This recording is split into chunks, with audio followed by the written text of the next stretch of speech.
이렇게 말하더라고요. 시대마다 고유의 질병이 있다 그렇게 얘기를 합니다. 바이러스가 지배하던 시대가 있었는데 이때는 항생제로 극복을 했고요. 박테리아가 지배하던 시대가 있었는데 이때는 면역력을 강하게 하는 기술로 그것을 이겨냈다는 얘기입니다. 물론 이것들은 어느 시대라고 이렇게 딱 그물고 수는 없죠. 몇 년도 몇 월 붙여 몇 년도 몇 월 같이 바이러스 시대 뭐 이런 식으로 나눌 수는 없습니다. 지금도 바이러스 때문에 어려움 겪고요. 지금도 박테리아 때문에 어려움을 겪습니다.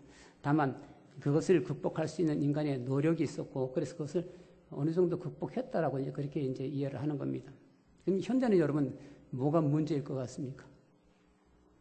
학자들의 전체적인 얘기는 현대를 지배하는 질병은 소진증후군이라 그렇게 얘기를 하고 있습니다. 이 소진증후군이라는 말은 뭔 말이냐면 자신을 극단에 이르도록 사용해서 생긴 탈진을 얘기해 주고 있다는 얘기입니다. 여러분 우리 이제 스트레스라는 말을 쓰게 되죠. 근데 여러분 스트레스는 이건 좋은 겁니다. 이게 나쁜 건 아닙니다. 스트레스에 사람이 긴장하게 되고요.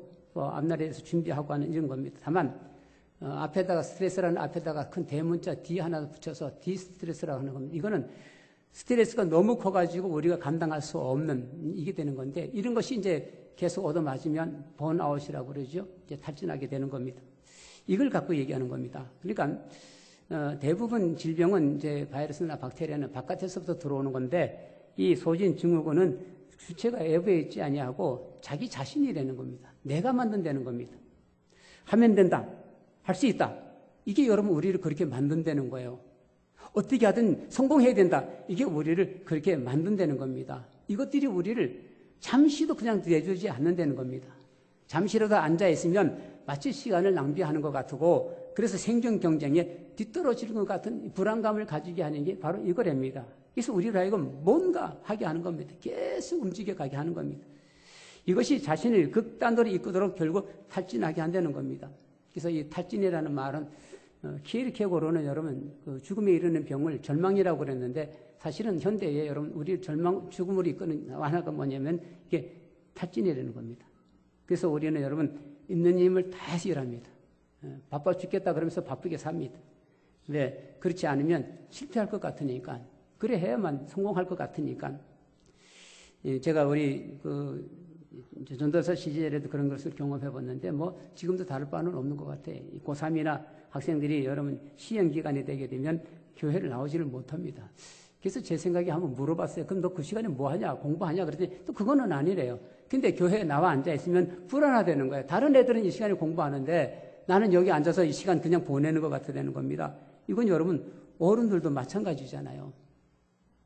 그래서 마가복음 10장 17절 이하에 나오는 예수님과 부자 청년의 이야기부터 먼저 시작을 하려고 합니다. 청년이 예수님께 물었어요. 선한 선생님, 내가 영원한 생명을 얻으려면 무엇을 해야 합니까? 라고 물었습니다. 이 청년은 예수님을 선한 선생님이라고 불렀습니다. 이것은 예수님께서 자기가 구한 그것에 대해서 말씀해 주실 수 있는 지혜로운 분이라고 하는 그런 뜻을 가지고 있죠. 그러니까 영생에 대해서 물었는데 내가 영생을 얻을 수 있는 방법이 뭡니까? 그걸 물은 겁니다. 이건 당시 유대인들이 가지고 있는 랍비라고 있죠. 삶과 모든 종교와 모든 것에서 대답해 주는 지혜로운 자. 그래서 여러분 예수님 앞에 나와서 무엇을 해야 됩니까? 라고 질문하고 있는데 사실 우리의 신앙도 여러분 처음부터 잘못된 거는 여기서부터 잘못되는 겁니다. 예수님에 대한 대부분의 사람들이 신앙이 여기입니다. 예수님을 영생을 얻을 수 있는 방법을 우리에게 가르쳐 주시는 분이라고 우리는 그렇게 이해하는 겁니다. 그렇게 믿는 겁니다.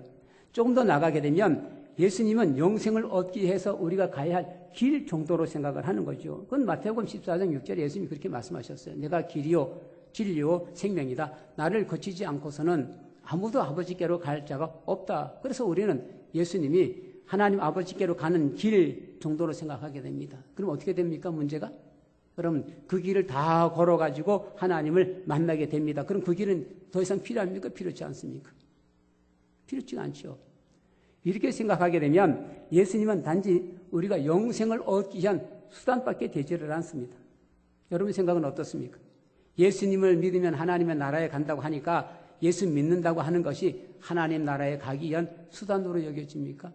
나를 거치지 않고서는 그래서 예수님을 하나님의 나라에 들어가는 문 정도로 생각하는 거 아닙니까?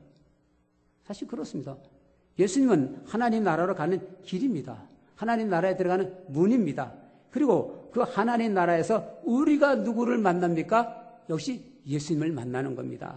그러니까 예수님은 우리로 하여금 하나님께로 나가게 하는 수단이자 곧 목적이라는 거죠. 그래서 예수님은 당신을 길이요라고 말할 뿐만 아니라 진리요 생명이다라고 말씀하신 겁니다. 그리고 예수님께서 이 청년에게 물으셨어요. 너는 계명을 알고 있을 것이다. 살인하지 말아라. 간음하지 말아라. 도둑질하지 말아라. 거짓으로 증언하지 말아라. 속여서 빼앗지 말아라. 너의 부모를 공경하여라 하지 않았느냐라고 말했습니다. 자, 청년은 예수님에게 무엇을 하여야 영생을 얻을 수 있습니까? 라고 물었더니 예수님이 또 뭐라고 말씀하셨습니까? 그럼 너가 무엇을 했느냐라고 묻습니다. 그러니까 영생을 얻으려면 무엇을 해야 됩니까? 영생을 얻으려면 너는 무엇을 했느냐라고 묻는 거죠. 그렇습니다, 여러분. 영생을 얻으려면 무엇을 해야 됩니다. 가만히 있어도 그냥 영생이 우리에게 오는 게 아닙니다. 우리는 행함으로 말미암아 구원 얻는 것이 아니라 믿음으로 말미암아 구원을 얻는다고 그래서 행함을 소홀히 여깁니다. 아예 행함을 무시하기도 합니다. 그래서 세상에 대해서는 죽기 살기로 살아가면서 그래서 뭔가 하면서 신앙을 위해서는 별로 안 하려고 합니다. 안 해도 되니까요. 해도 소용없으니까요. 행함으로 구원받는 게 아니라니까요. 그래도 교회를 위해서 뭔가 하지 않으면 안 되니까 적당한 선에서 일하는 거죠. 그러나 예수님과 이 청년의 대화를 보면 그게 아닙니다. 무엇을 해야 영생을 얻느냐고 청년은 물었고 무엇을 했느냐고 청년에게 다시 물었습니다. 청년이 대답합니다. 선생님, 나는 이 모든 것을 어려서부터 다 지켰습니다. 여러분은 어떠세요? 어려서부터 이거 다 지킨 것 같나요? 살인하지 말아라, 간음하지 말아라, 도둑질하지 말아라, 거짓으로 증언하지 말아라, 속여서 빼앗지 말아라, 너의 부모를 공경하여라. 여러분 어떻습니까? 이 청년처럼 저도 어려서부터 다 지켰습니다. 자신 있게 말할 수 있나요? 그런데 예수님께서 수많은 율법 가운데 이오는 얘기들을 여러분 구체적으로 되물으시는 이유가 뭐겠습니까? 적어도 이 정도는 돼야 된다. 그런 뜻이겠습니까? 그래서 이 정도도 이걸 못 지키면 영생을 얻을 꿈도 꾸지 말아라. 그런 뜻이겠습니까? 만약에 주님께서 우리에게 이렇게 물으실 때 우리가 청년처럼 나는 이 모든 것을 어려서부터 다 지켰습니다. 라고 대답하지 못하면 예수님께서 너는 영생 얻을 자격이 없다. 그리고 돌아가라. 그러셨겠습니까? 거기에 21절에 보면 예수께서 그를 눈여겨보시고 사랑스럽게 여겼다라고 되어 있습니다. 예, 제가 봐도 이 청년은 대단합니다. 세상에 이런 청년이 몇 명이나 될까 싶습니다. 이런 사람이 얼마나 될까 싶습니까? 싶습니다. 아니, 여러분 자신을 이 청년에게 비교할 때에 이 청년하고에게 어느 정도 여러분 될 것 같습니까? 예수님께서 우리를 보시면 과연 예수님께서 우리를 사랑스럽다라고 여기실까요? 여러분이 예수님이 되셔서 예수님의 눈, 예수님의 마음으로 여러분을 보실 때 어떠할 것 같습니까? 그리고 예수님께서 그 다음에 또 말씀을 해주셨어요. 근데 이 다음에 말씀이 이게 이제 좀 애매하고 복잡하고 어떻게 해야 될지 모르는 그런 말씀인데요. 너에게 한 가지 부족한 것이 있다. 가서 너가 가진 것을 다 팔아서 가난한 사람들에게 주어라. 그리하면 너가 하늘에서 보화를 차지하게 될 것이다. 여러분 너무 힘듭니다. 너무 어렵습니다. 정말 할 수 있는 그런 얘기는 말씀은 아닙니다. 그래서 생각하기를 예수님께서 이 청년을 사랑하는 마음으로 여러분 가지고 있었는데 왜 이 말씀을 하셨을까? 아마 물었는데 네가 이런 율법을 다 지켰느냐 그러니까 자신 있게 예, 제가 어려서부터 다 지켰습니다. 그러니까 하나님께서 주님께서 기분이 언짢아서 가지고 지키긴 못할 지켜. 그래서 미워서 얄미워서 그래서 이제 영생을 얻지 못하도록 주신 말씀인가 그런 생각도 해봐요. 저는 그렇잖아요. 면접 시험 보게 되면 면접관들이 보고서는 주는 거 없이 미운 마음이 들게 되면 어려운 문제를 낼 거 아니겠습니까? 어떻든 간에 어려서부터 계명을 잘 지켜온 이 청년들에게 왜 이런 말씀을 하셨을까요? 정말 예수님은 이 청년을 떨어뜨리고 싶어서 영생을 얻지 못하도록 하기 위해서 이 말씀을 하셨을까? 아니면 이 청년을 시험하려고 이 말씀을 하셨을까? 만약에 이것이 시험하는 말씀이라면 과연 누가 여기를 통과할 수 있었을까? 삭개오 얘기 여러분 아시잖아요. 예수님 삭개오 집에 가셨어요. 그래서 이제 얘기 듣고 난 다음에 삭개오가 뭐라고 말합니까? 내 소유의 절반을 가난한 사람들에게 주겠습니다. 또 내가 누구에게 강제로 빼앗은 거 있으면 4배로 갚겠습니까? 차라리 여러분 이렇게 되면 얘기 다르죠. 오히려 예수님이 이 청년에게 야, 너 재산이 많다고 그러는데 그 재산 가지고 뭐 하겠느냐? 그러면 제가 절반을 팔아서 가난한 사람에게 나눠주겠습니다. 이거는 어떻게 보면 할 수 있을 것 같아요. 근데 지금 예수님의 말씀은 그게 아니잖아요. 가지고 있는 걸 몽땅 다 팔아서 가난한 사람들에게 주고 나를 따르라는 겁니다. 여러분, 이럴 때 따른다고 하는 말은 자기의 직분, 사회적인 어떤 직업의 어떤 그런 것들을 다 버리라는 거잖아요. 세계적인 갑부 얘기를 합니다. 빌 게이츠도 그렇고 많은 사람들이 얘기했습니다. 우리는 이들을 볼 때마다 참 대단한 사람이다. 어떻게 그 어마어마한 돈을 기부하라고 내놓을 수 있겠느냐, 그런 생각을 합니다. 그런데 여러분, 뒤집어 놓고 보면은 그 대단한 거 아닙니다. 별거 아닙니다. 전 재산 36조 원을 기부한 사우디아라비아 왕자가 있다고 그럽니다. 그래서 신문이 이만하게 났습니다. 모든 사람들이 와, 어떻게 36조 원을 다 내놓을 수 있겠느냐. 근데 여러분, 그렇다고 해서 그 사람이 그 다음날 또 굶습니까?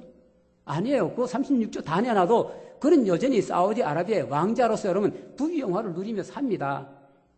세계적인 기부자들이 대부분 그렇습니다. 그러나 우리는 다릅니다. 우리가 전 재산을 기부한다고 한번 생각해 보십시다.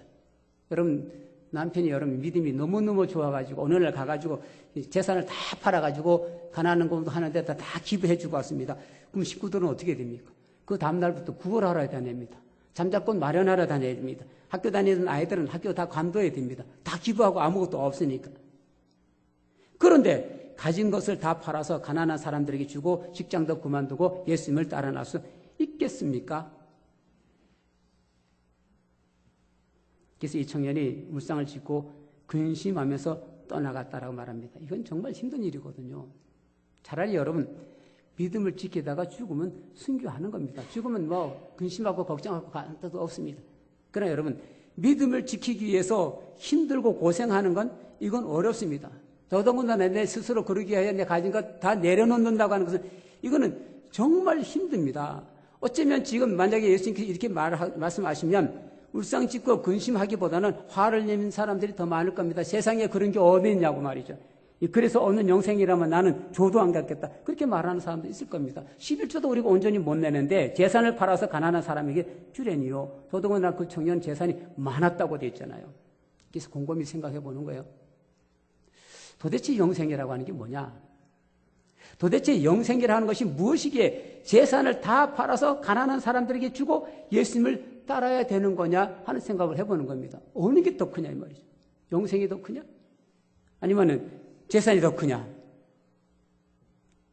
그러면 다시 이렇게 질문을 해봅니다. 성경에는 없지만 만약에 이 청년이 예수님의 말씀대로 자기가 가진 재산을 다 팔아서 가난한 사람들에게 주고 예수님을 따라갔다면 영생이 주어졌을까요? 영생은 그렇게 재산을 다 팔아서 가난한 사람들에게 주고 예수님을 따라가면 주는 걸까요? 사우디아라비아 왕자가 자기 재산을 다 팔아서 가난한 사람들에게 다 내었다고 그에게 영생이 주어지는 겁니까? 근데 이건 아니잖아요. 요한복음 3장 16절부터 18절까지 하나님께서 세상을 이처럼 사랑하셔서 외아들을 주셨으니 이는 그를 믿는 사람마다 멸망하지 않고 영생을 얻게 하려는 것이다. 하나님께서 아들을 세상에 보내신 것은 세상을 심판하시려는 것이 아니라 아들을 통하여 세상을 구원하시려는 것이다. 아들을 믿는 사람은 심판을 받지 않는다. 그러나 믿지 않는 사람은 이미 심판을 받았다. 그것은 그가 하나님의 독생자의 이름을 믿지 않았기 때문이다. 여기 영생이 뭐라고 얘기하고 있습니까? 멸망하지 않는 것. 그 멸망하지 않는다는 말은 뭔 말입니까? 하나님의 심판을 받지 않는다는 것. 이게 영생입니다.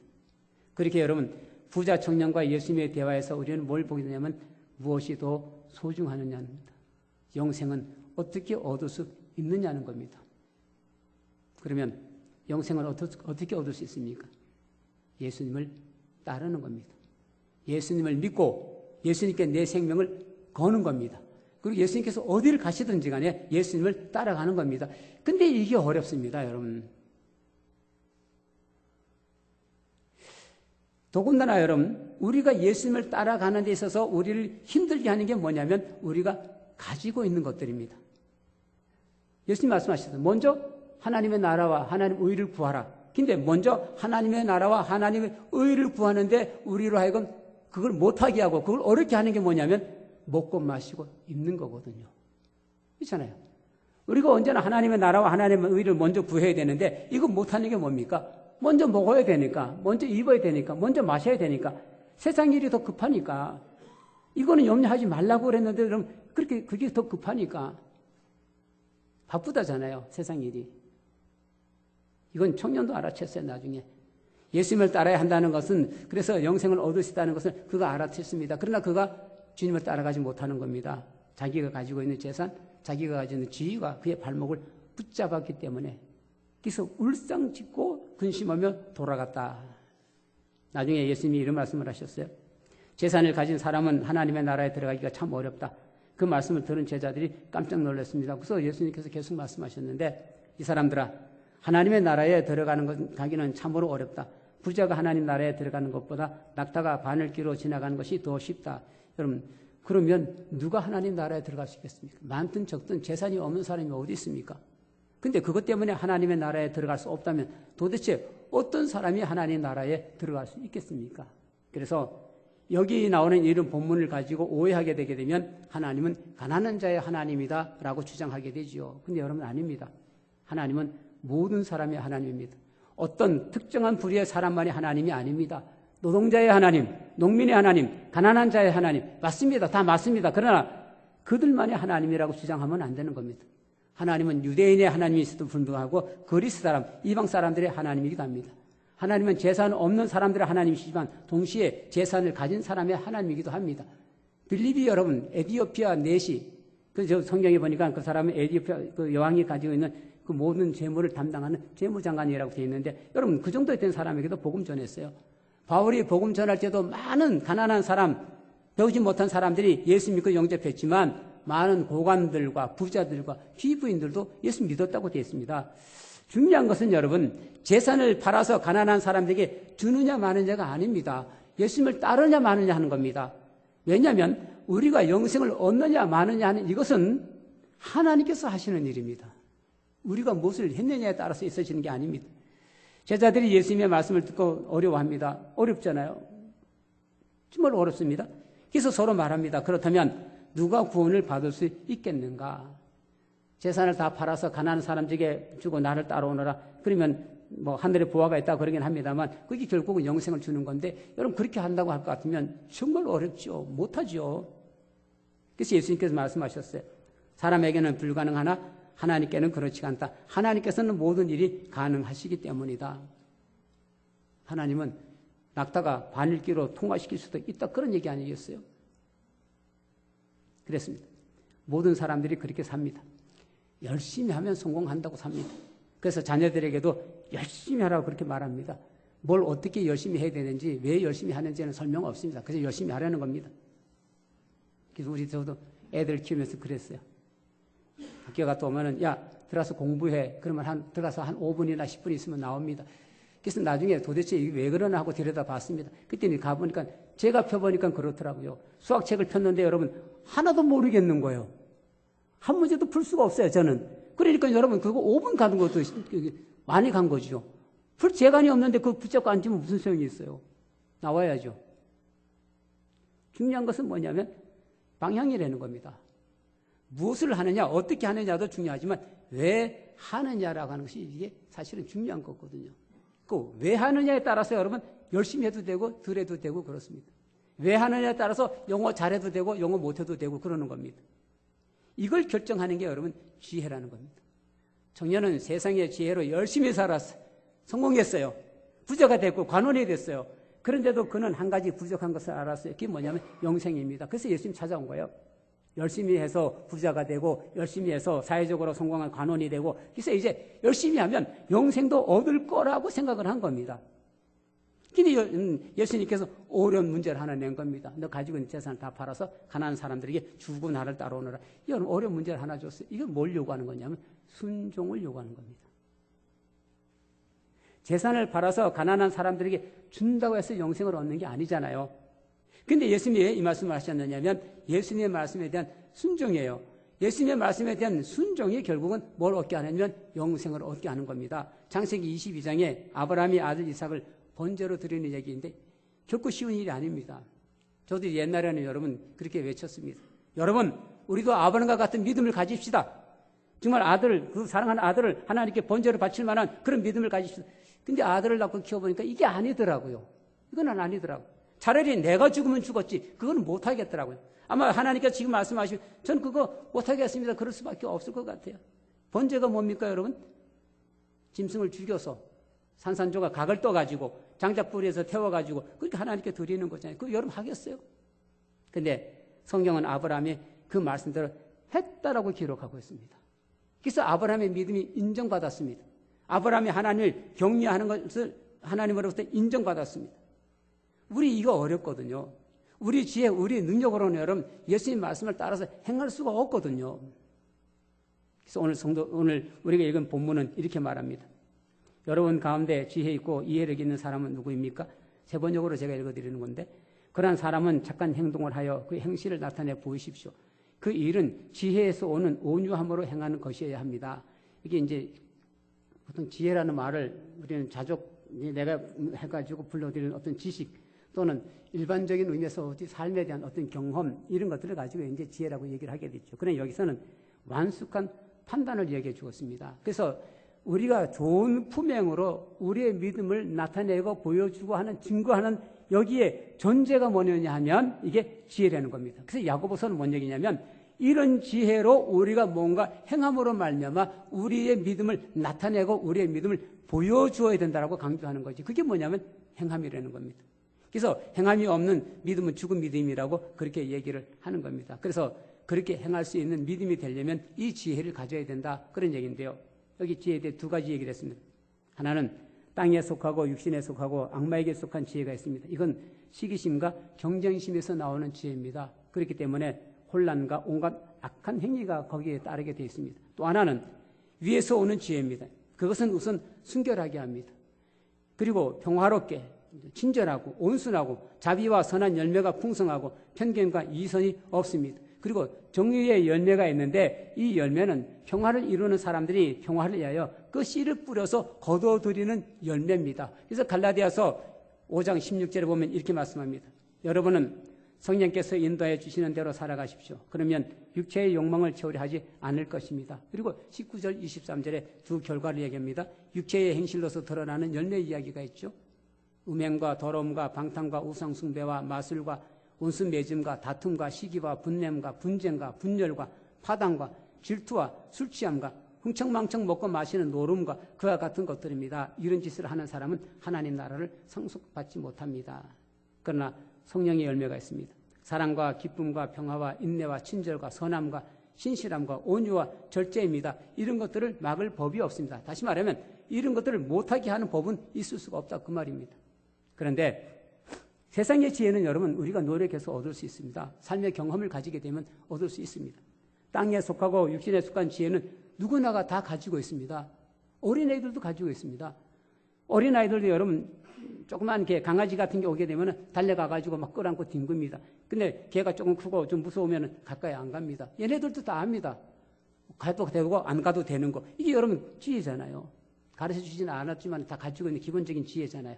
근데 악마가 그것을 이용해서 우리를 죄로 끌어들이고 시기심과 경쟁력을 갖게 하고 그리고 결국은 혼란과 온갖 악한 행위를 이끌어가서 그렇지, 여러분 세상에 속한 지혜도 필요한 겁니다. 그거 없이 살아갈 수가 없습니다. 문제는 위에서 오는 지혜라는 거예요.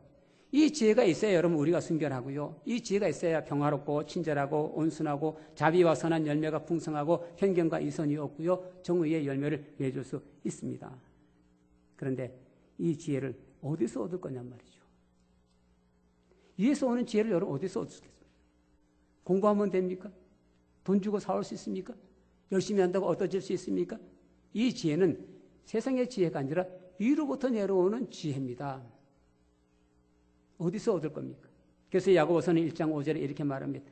여러분 가운데 누구든지 지혜가 부족하거든 모든 사람에게 아낌없이 주시고 나무라지 않으시는 하나님께 구하십시오. 그러면 받을 것입니다. 그렇습니다. 하나님께 구하십시오. 그러면 하나님께서 주십니다. 그것도 아낌없이 주십니다. 나무라지 않고 주십니다. 그래서 모든 일들, 특별히 영생을 얻는 이 일들은 하나님께서 하셔야 된단 말입니다. 우리가 얻는 구원은 하나님께서 하셔야 됩니다. 그래서 우리는 예수님을 따르고 예수님의 말씀을 순종하게 됩니다. 이것을 가능하게 하는 것이 뭐냐면 위로부터 우리에게 주시는 지혜입니다. 언젠가 말씀드렸듯이 주님께서 우리에게 말씀하셨어요. 너는 세상의 빛이다 라고 말씀하셨어요. 세상의 소금이다 라고 말씀하셨어요. 그래서 우리는 세상의 소금이 되기 위하여 발버둥칩니다. 어떻게 하든 제가 세상에 맛깔내는 그런 사람으로 살려고 발버둥칩니다. 어떻든 우리는 어둠의 세상을 밝히려는 빛으로 살려고 살고. 그렇게 되든가요, 여러분? 그게? 주님께서 하셔야 됩니다. 주님께서 우리를 빛되게 하시고 주님께서 우리가 소금되게 하시면 우리는 얼마든지 할 수 있습니다. 그런데 그것을 주님께서 우리에게 주신 거예요. 그 지혜를 우리에게 주셨다고요. 그래서 너희는 세상의 빛이다. 그래서 이걸 어떻게 하라고요? 등에도 덜덜잖아요. 모든 것 빛을 발할 수 있도록 그걸 가리지 말래잖아요. 빛만 가리지만 않으면 그 빛이 나가는 것 막지만 않으면 그러면 세상의 지혜가 빛이 된대잖아요. 사랑하는 성도 여러분, 위로부터 주시는 주님께서부터 주시는 지혜가 있어야 됩니다. 이 지혜가 있으면 하나님의 뜻이 무엇인지 알게 되고요. 이 지혜가 있으면 하나님께서 왜 이렇게 말씀하셨는지를 알게 되고요. 이 지혜가 있으면 비로소 하나님 말씀에 순종하게 되고요. 이 지혜가 있으면 하나님의 놀라운 역사와 기적을 나타내는 겁니다. 그리고 우리들의 삶을 통하여 하나님의 살아계십니까? 하나님 함께 하십니까? 하나님의 사랑이 모든 사람들에게 보여지고 증거되는 그런 일들이 일어나게 되는 겁니다. 구하십시오, 여러분. 하나님 제 힘으로 감당할 수가 없습니다. 하나님 주시는 지혜가 아니면 저는 할 수가 없습니다. 그리고 하나님께서 여러분에게 지혜 주신 줄 믿으십시오. 그리고 그 지혜를 따라서 여러분 믿음의 삶을 살기를 주님의 이름으로 축원합니다. 이 시간 함께 우리 통성으로 기도하는 시간 가질 텐데 하나님